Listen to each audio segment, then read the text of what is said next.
Dinosaurs laid eggs. Dinosaurs were around before chickens, ergo the egg came first, not the chicken.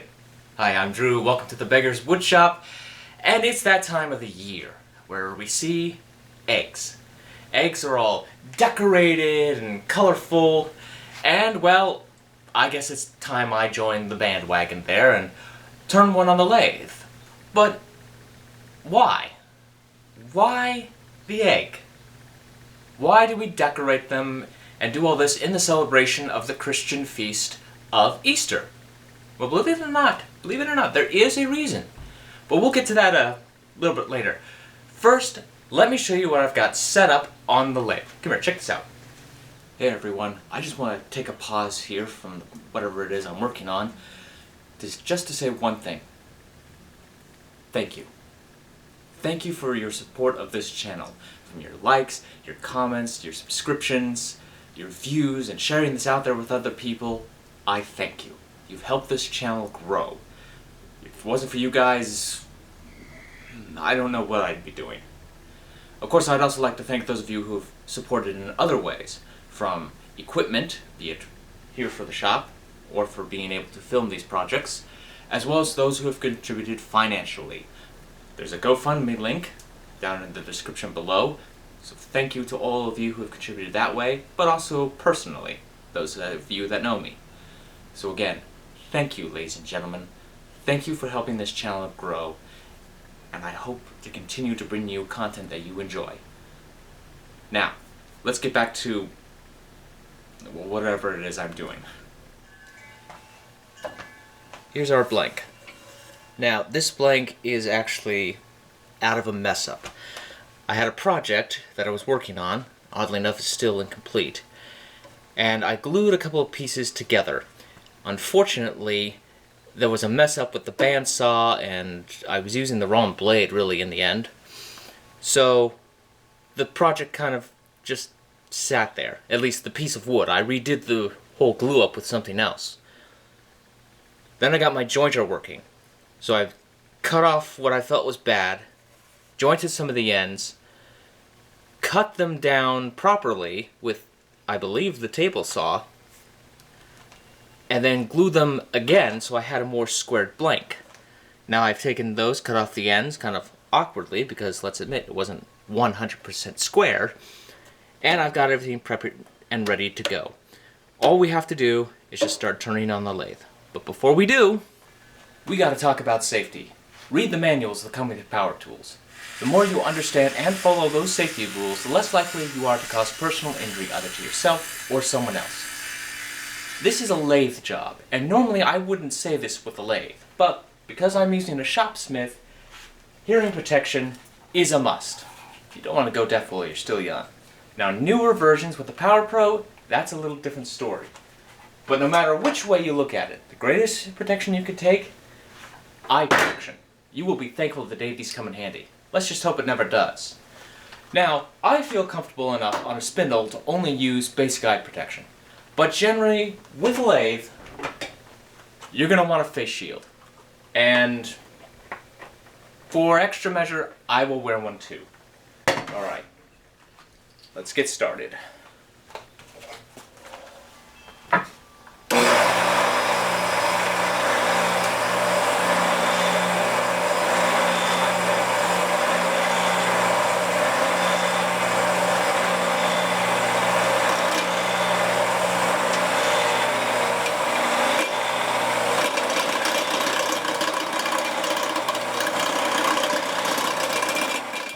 So, what is the origin of an egg at this time of the year? Well, as I said, it's brought up for the Christian celebration of Easter. But why? Where does this come from? Well, believe it or not, I was able to find an answer. Now, if you want to hear this whole answer and the whole story, keep listening, but otherwise, I'm going to put up the time code. And you can also mute me if you just want to watch what I'm doing with the roughing over here. So, just to the time code. There. Now, what is the origin? Well, believe it or not, the origin actually goes back to Christianity. In the early days of the apostles, Mary Magdalene, equal to the apostles, went to Rome. It is said she had an audience before the Emperor Tiberius. Now, some traditions say she had a basket of eggs. Other traditions say she only had a singular egg. Either way, she was preaching to him about the risen Christ. The emperor laughed at this, saying, "I have as much belief in a man rising from the dead as these eggs, or that egg, depending on tradition, turning red." And he laughed. And as he laughed, the eggs turned red. She held up the egg and said to him, when he realized what had happened, "Christ is risen." In the Eastern Catholic churches, the icon of Mary Magdalene is depicted with her holding a red egg. Because of that origin and that tradition, it is why we have eggs at Easter. But tradition doesn't end there for many Eastern Catholic and Orthodox. Let's go on further. At the end of the service for Easter, or as many will call it, Pascha, they are all given a red egg from the priest. And it is only red. This is, of course, not only from tradition, but also the celebration of the feast and the shedding of the blood of Christ. They go up to each other, the people, and they crack their eggs together, see who's can last. This, of course, is also a symbol for the breaking of the fast, because many Eastern Catholic and Orthodox traditions say that during the time of Lent, we fast from meat and dairy products. They go vegan. It's incredible. Whole time there, vegan. That's a challenge. It is often said, too, in many Greek Orthodox families, especially out in Greece, that at dinner they continue this tradition, cracking the red eggs from one person to the next, and whose egg ever can last the longest, well, that person has a blessed year. So that right there is the origin of how we got to having eggs at this time of the year. It has nothing to do with baby chicks and springtime and all that. No, it actually dates its origins to Christianity. Now, how we got to a bunny and eggs being green and blue and pink and having us go hunting for them in the grass, I don't know. But I won't lie. As a kid, that was fun to go hunt for eggs, even the plastic ones that might have candy or money in them.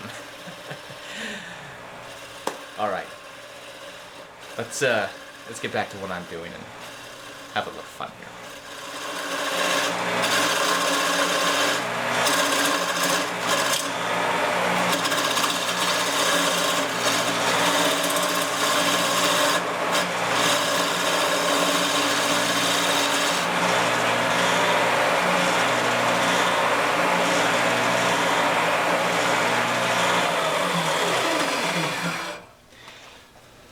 Okay, that's good.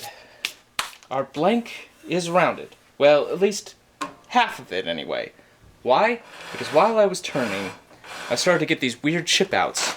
And right here, there was a knot that just decided it wanted to chip itself out 100%. I could come a little further back, but I'm going to play it extra safe, especially because I don't know how much egg I'm getting out of this. I can now start turning towards other tools and start creating an egg-like shape, remembering how much space I've got over here. In fact, I'm going to leave a mark over here so I know how much left I have to do. Which means now I got to go sharpen a pencil. I've completely forgotten. Boy, am I not prepared.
bring you in a little closer to my egg.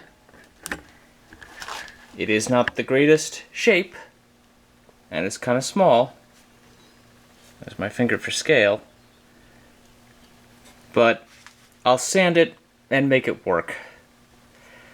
My first one was actually a lot better. I've got a lot of material left over. I probably could start a second one, but I may do that off camera. Well, time to sand. And we know how wonderful sanding is. And then we paint.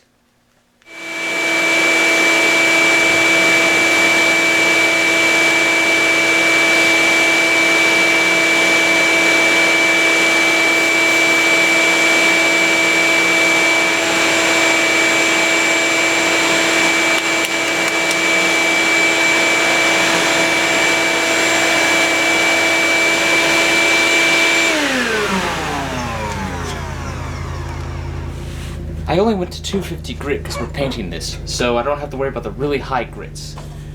Now I can part this thing off, sand so that it's nice and smooth on both ends, coming a little more to the point, and we have an egg.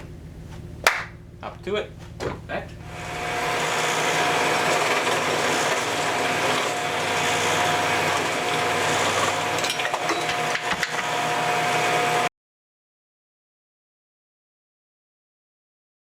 Well, there it is.